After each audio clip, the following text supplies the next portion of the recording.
नमस्ते विद्यार्थियों, ये एक्टिविटीज आपकी समझ, आत्मविश्वास और मनोबल को बढ़ाने के लिए तैयार की गई है ताकि आप परीक्षा में परीक्षक द्वारा पूछे गए प्रश्नों का आत्मविश्वास के साथ सटीक और प्रभावशाली उत्तर दे सकें।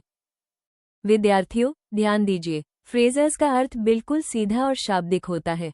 उदाहरण, सारा is looking after her dog. यहाँ लुकिंग आफ्टर एक फ्रेज है जिसका सीधा अर्थ है देखभाल करना, इसलिए पूरे वाक्य का अर्थ होगा सारा अपने कुत्ते की देखभाल कर रही है। लुक फॉरवर्ड टू किसी चीज का बेसब्री से इंतजार करना sentence, I look forward to my summer holidays every year. Hindi meaning, मैं हर साल अपनी गर्मियों की छुट्टियों का बेसब्री से इंतजार करती हूँ। फेथ कैन मूव माउंटेन्स का अर्थ है कि दृढ़ विश्वास और आत्मविश्वास से असंभव लगने वाले काम भी पूरे किए जा सकते हैं। Example, never lose faith, it can move mountains. Idioms का अर्थ सीधा नहीं होता, उनका असल अर्थ उनके भीतर छिपा होता है, इसलिए इन्हें भावार्थ से समझा जाता है। Example, for Vaishnavi the maths quiz is a piece of cake. यहाँ अ पीस ऑफ केक का मतलब केक का टुकड़ा नहीं है बल्कि बहुत आसान काम है। मीन्स वैष्णवी के लिए गणित की क्विज बहुत आसान है। मान लीजिए परीक्षा में प्रश्न आता है, describe the character of Lencho या what kind of person was Lencho. तो उत्तर कैसे शुरू करेंगे? घबराइए मत, सबसे पहले सोचिए लेंचो कैसा इंसान था, उसने अपने जीवन में क्या किया, उसकी कौन कौन सी खूबियां थी। अब उन महत्वपूर्ण कैरेक्टर ट्रेट्स, गुणों को सीखते हैं जो लेंचो के व्यक्तित्व को सबसे अच्छी तरह समझाते हैं। पोस्टमास्टर के चरित्र का वर्णन कीजिए। उत्तर देते समय बताएं उसके कौन कौन से गुण थे और कहानी में उसके कार्यों से मानवता, उदारता तथा दूसरों की आस्था का सम्मान करने जैसी कैरेक्टरिस्टिक्स का वर्णन कीजिए। Include these points in your answer.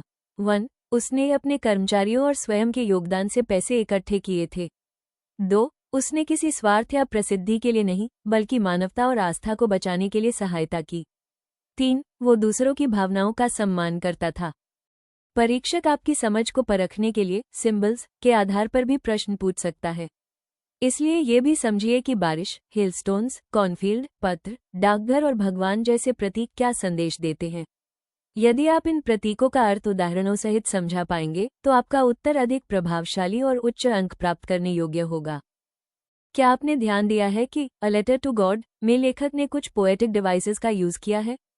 इनका उद्देश्य कहानी को केवल पढ़ाना नहीं बल्कि लाइवली एटमॉस्फेयर क्रिएट करना है, भावनाओं को गहराई से व्यक्त करना और पाठक पर प्रभाव छोड़ना है। इससे कहानी को अधिक रोचक, प्रभावशाली, भावनात्मक और चित्रात्मक बनाने के लिए किया गया है ताकि पाठक घटनाओं को आसानी से समझ सके और कहानी का संदेश लंबे समय तक याद रख सके। जब लेखक कहता है कि the cornfield was completely covered with hello, तो हमारे मन में एक ऐसा खेत उभरता है जो सफेद ओलों की मोटी परत से पूरी तरह ढक गया है। इससे हम फसल के नष्ट होने और लेंचो की निराशा को महसूस कर पाते हैं। Imagery is used here. क्या कभी ऐसा हुआ है कि जो आपने सोचा उसके बिल्कुल उल्टा हो गया? यही होती है आयरनी, जो एक्सपेक्टेशन और रियलिटी के बिल्कुल विपरीत हो। लेंचो को पूरा विश्वास था कि भगवान उसकी मदद करेंगे। पोस्टमास्टर और उसके साथियों ने पैसे इकट्ठा करके उसकी हेल्प की, लेकिन लेंचो ने मान लिया कि पोस्ट ऑफिस के कर्मचारियों ने पैसे चुरा लिए हैं। यही सबसे बड़ी आयरनी है। जिस व्यक्ति ने उसकी मदद की उसी पर उसने शक किया। क्या आप लेंचो द्वारा पोस्टमास्टर पर किए गए संदेह को उचित मानते हैं? डायरी एंट्री में अपने मन की भावनाएं, विचार और अनुभव व्यक्त करते हैं। उसका भगवान पर अटूट विश्वास था कि भगवान पूरी सहायता करेंगे, इसलिए कम पैसे मिलने पर उसको डाउट हुआ। हालांकि हमें ये भी समझना चाहिए कि पोस्टमास्टर ने उसकी मदद करने के लिए अपनी ओर से पूरी कोशिश की थी। इसलिए यदि लेंचो सच्चाई जान पाता तो वो निश्चित ही पोस्टमास्टर का आभारी होता।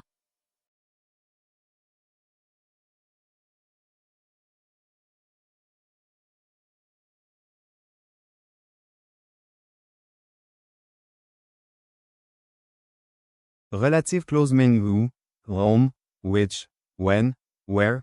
That word carries a tie.